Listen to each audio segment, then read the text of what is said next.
Assalamualaikum warahmatullahi wabarakatuh. Kembali lagi di videonya Galang Bramantio. Kali ini kita akan membahas tips dan strategi untuk memilih jurusan dan kampus di SBMPTN tahun 2020.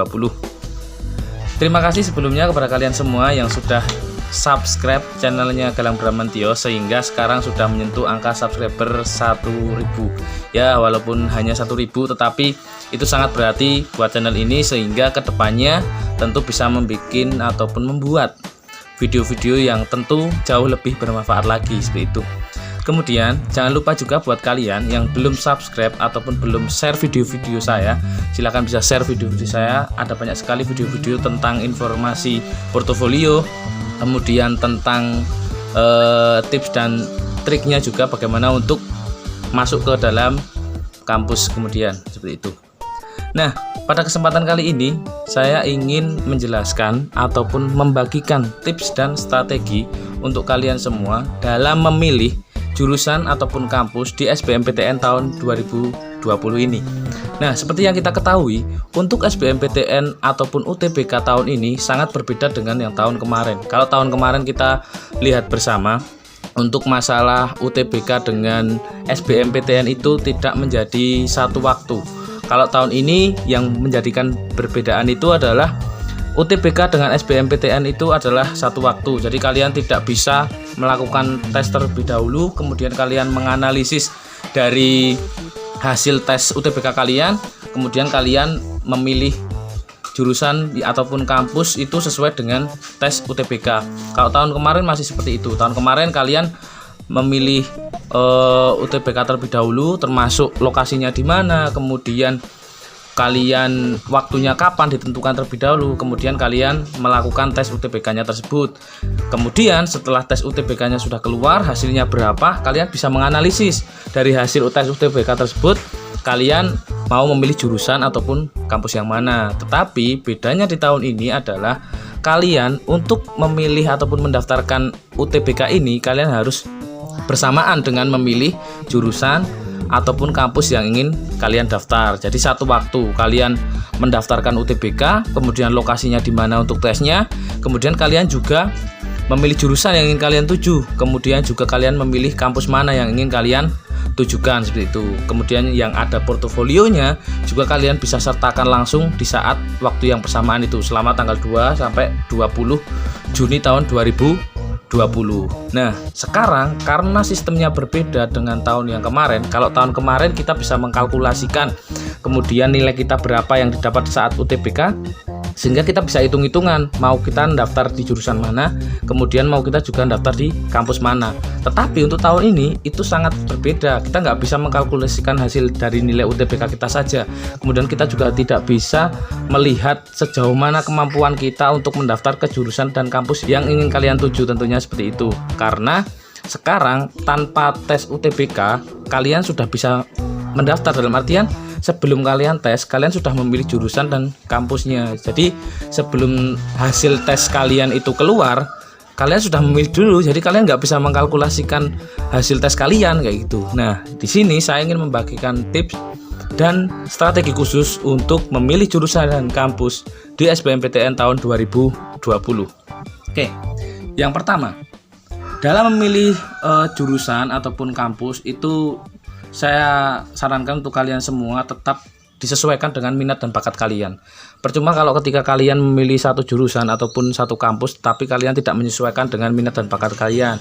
Kalau misal kalian minatnya di matematika, kemudian kalian memilih untuk biologi, itu kan dalam artian kalian nggak percaya diri sama kalian, padahal kalian sudah tahu kemampuan kalian di matematika, tapi kalian malah memilih ke biologi. Kemudian kalian passionnya di olahraga misalnya, kemudian kalian kok malah memilihnya di kedokteran. Wah, jauh sangat berbeda sekali kayak gitu.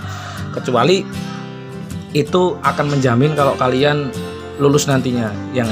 Yang terpenting adalah kalian bisa menyesuaikan dengan minat dan bakat kalian. Minat kalian di apa, kemudian ketahuilah dengan sepengetahuan kalian minat di bidang apa, kemudian kalian punya bakat dalam hal apa, itu kalian cari terus, cari potensi diri kalian. Ketika kalian tahu, kalian mantap, kemudian kalian yakin dengan kemampuan dan bakat kalian di mana. Nah, itu yang kalian harus pilih. Jangan sampai kalian salah jurusan. Misalnya kalian sudah memilih jurusan A, kemudian kalian melakukan tes dan diterima di kampus A dengan jurusan A tersebut, tapi nanti endingnya adalah kalian tidak akan nyaman seperti itu. Nah, sehingga saran saya kalian tetap bisa mencari potensi diri kalian, mulai dari minat kalian di apa, kemudian bakat kalian di apa, ya kalian harus fokus itu. Karena untuk pilihannya itu kalian harus fokus di pilihan yang benar-benar itu kamu banget gitu loh. Misalnya kalau saya dulu di olahraga, jadi saya harus gimana caranya saya harus olahraga, nggak peduli kalau misal oh ya kedokteran bagus, kemudian kalau farmasi bagus juga, ataupun di jurusan-jurusan yang lain. Cuman kembali lagi ke saya mampu nggak buat kedokteran. Kalau saya nggak mampu, kenapa saya ke situ gitu. Mendingan saya yang mampu, dari kemampuan yang saya miliki itu saya nanti akan jauh lebih berkembang dengan baik kayak gitu. Itu yang pertama. Kemudian yang kedua adalah kalian harus bisa melihat tingkat keketatan jurusan ataupun kampus yang ingin kalian pilih. Kalian harus tahu itu kampus ataupun jurusan yang kalian pilih itu daya tampungnya tahun ini berapa. Daya tampungnya tahun ini ada berapa banyak kayak itu. Ada berapa banyak daya tampungnya. Setelah daya tampungnya sudah kelihatan, kalian lihat jumlah pendaftarnya di 3 tahun terakhir. Misal sekarang tahun 2020, kalian harus bisa melihat daya tampung dari 2017, 2018, 2019, 3 tahun terakhir itu. Jadi kalian harus bisa melihat daya tampung, kemudian jumlah pendaftarnya di 3 tahun terakhir itu berapa. Nah, dan cara melihat keketatannya itu kalian bisa daya tampung dibagi dengan jumlah pendaftar. Itu nanti akan kelihatan keketatan di dalam jurusan tersebut. Misalnya salah satu jurusan, sebut saja jurusan A, itu punya daya tampung 10, kemudian jumlah pendaftarnya itu ada 20.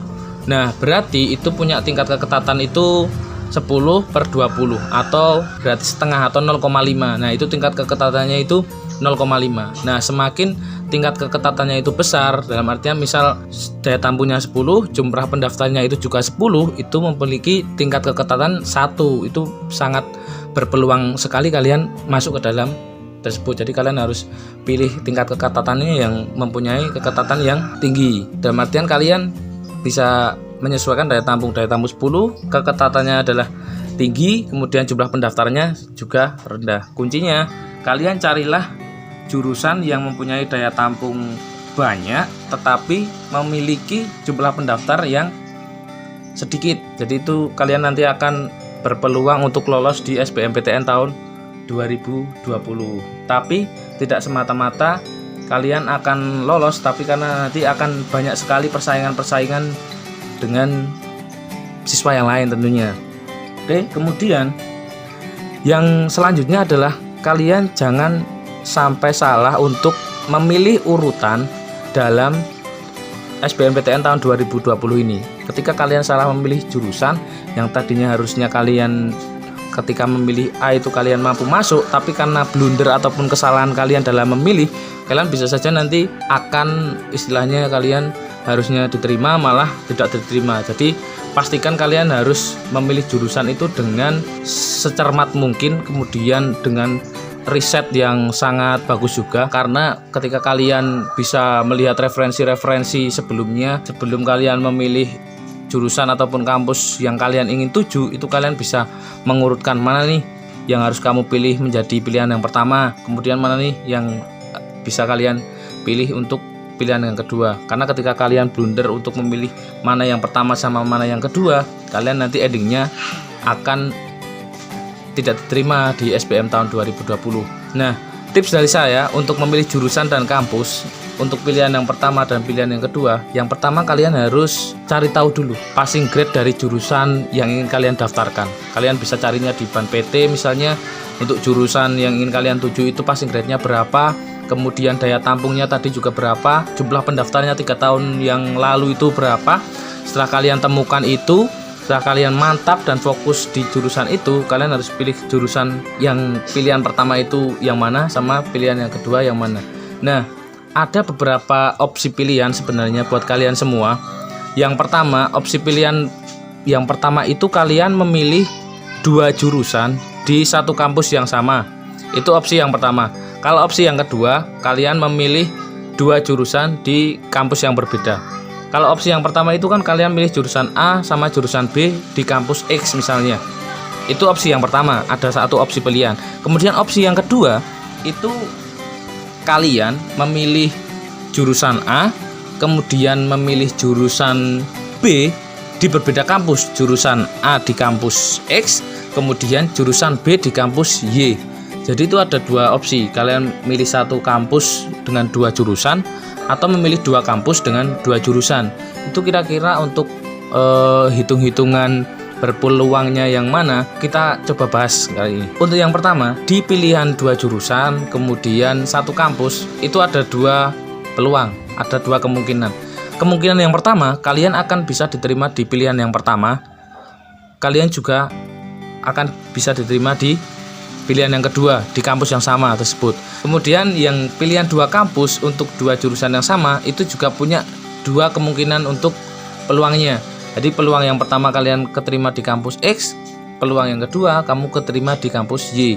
Ada 4 kemungkinan kamu akan keterima. Yang pertama, yang satu kampus tersebut pilihan 1 sama pilihan kedua.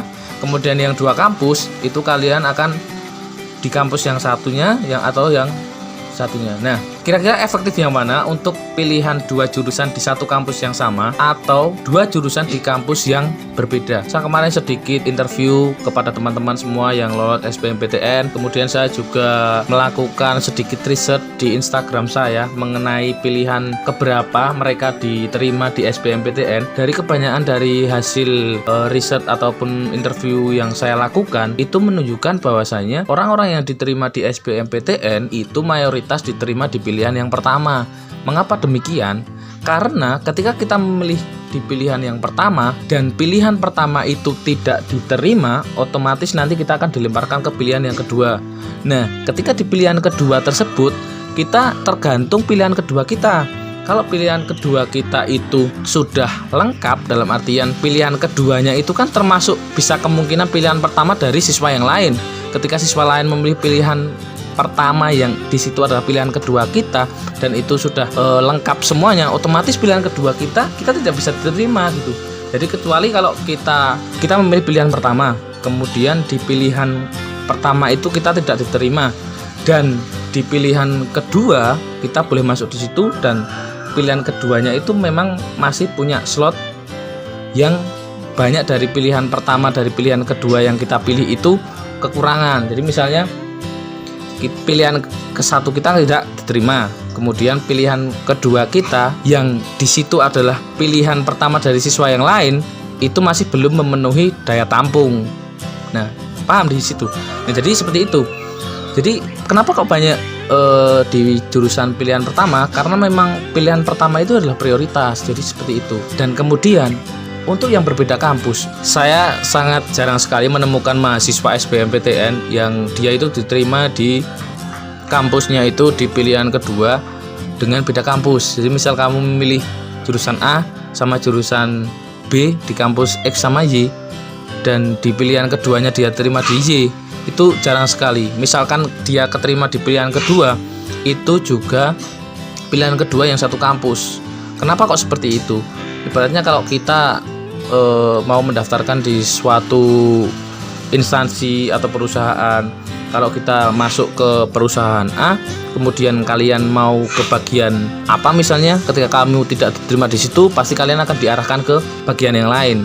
Tapi berbeda kalau kalian di perusahaan A, kemudian kalian di situ tidak diterima, kemudian kalian mencoba ke perusahaan B, ya perusahaan B pun juga tidak akan menerima walaupun itu jurusan yang sama atau bagian yang sama kayak gitu. Jadi saran dari saya, untuk yang pertama kalian bisa memilih 2 jurusan itu di satu kampus kayak gitu. Misalnya kalian ingin olahraga nih, tak jauh-jauh kita cari olahraga, misal kalian pilih UNY, kalian pilih kampus UNY, kemudian kalian ingin mendaftarkan di PJKR sama PKO. Nah, kalian harus lihat dulu nih daya tampungnya yang mana. Kalian harus pilih PJKR dulu karena daya tampungnya yang banyak, kemudian jumlah pesaingnya atau jumlah pendaftarnya juga sesuai dengan daya tampungnya. Kemudian kalian baru pilih yang peluangnya diterima itu lebih besar di yang kedua juga ketika memang pilihan pertama tidak diterima. Jadi misal PJKR sama PKO.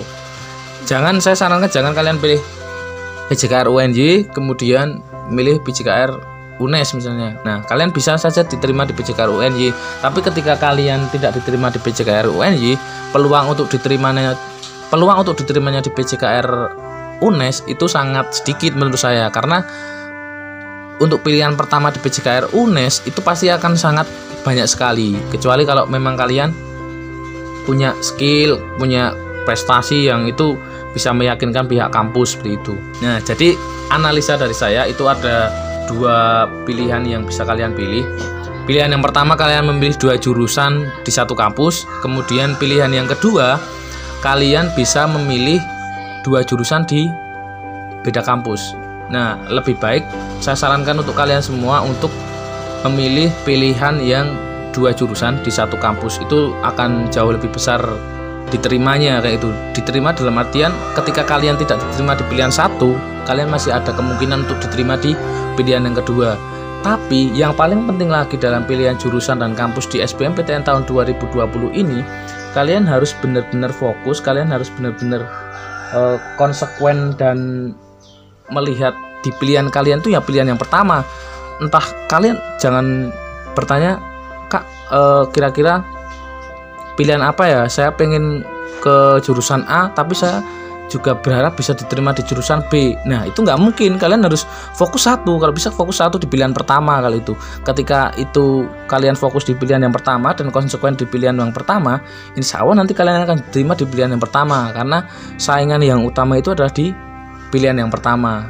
Kalau di pilihan yang kedua itu memungkinkan ketika memang daya tampungnya masih kurang di pilihan yang pertama. Jadi saya mendaftarkan PJKR sama PKO.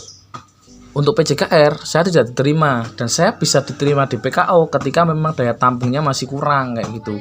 Karena orang yang memilih di PKO yang di pilihan pertama itu pasti akan sangat banyak sekali. Ketika orang yang memilih di pilihan pertama di PKO itu kok sudah lengkap ataupun sudah sesuai dengan daya tampungnya PKO, ya kalian di pilihan kedua nggak bisa punya harapan buat keterima di PKO kayak gitu. Kecuali kalau kalian di pilihan pertama nggak diterima, pilihan keduanya ke PKO dan daya tampungnya masih ada, kalian bisa diterima di situ. Itu yang untuk satu kampus. Kalau yang berbeda kampus itu tentu akan berbeda juga ceritanya. Bisa kalian mempunyai peluang yang sedikit. Itu jadi saran saya untuk kalian semua, yang pertama kalian bisa fokus kepada jurusan yang sesuai dengan minat dan bakat kalian. Kemudian yang kedua, kalian bisa melihat tingkat keketatannya mulai dari daya tampungnya, jumlah pendaftarnya 3 tahun terakhir ini.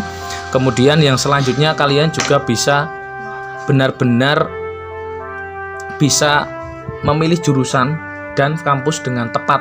Jangan sampai terlena di situ. Kalau ketika kalian sudah fokus, kalian sudah sesuai dengan minat dan bakat kalian, dan kalian sudah bisa menyesuaikan dengan jurusan pilihannya kalian nanti insya Allah akan diterima. Oke, kalau ada pertanyaan silahkan tinggalkan di kolom komentar. Jangan lupa subscribe videonya dan tonton video ini sampai penuh, karena selanjutnya saya akan bikin video-video yang tentunya akan sangat informatif sekali. Oke, terima kasih dari saya. Terima kasih buat kalian yang sudah menyaksikan video ini. Semoga video ini sangat bermanfaat untuk kalian semua.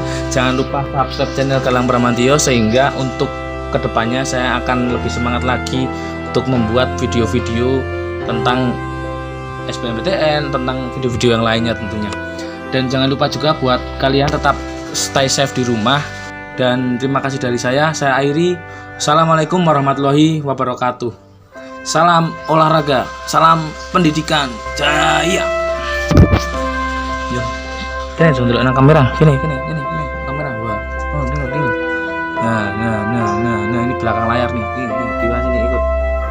Nah, halo.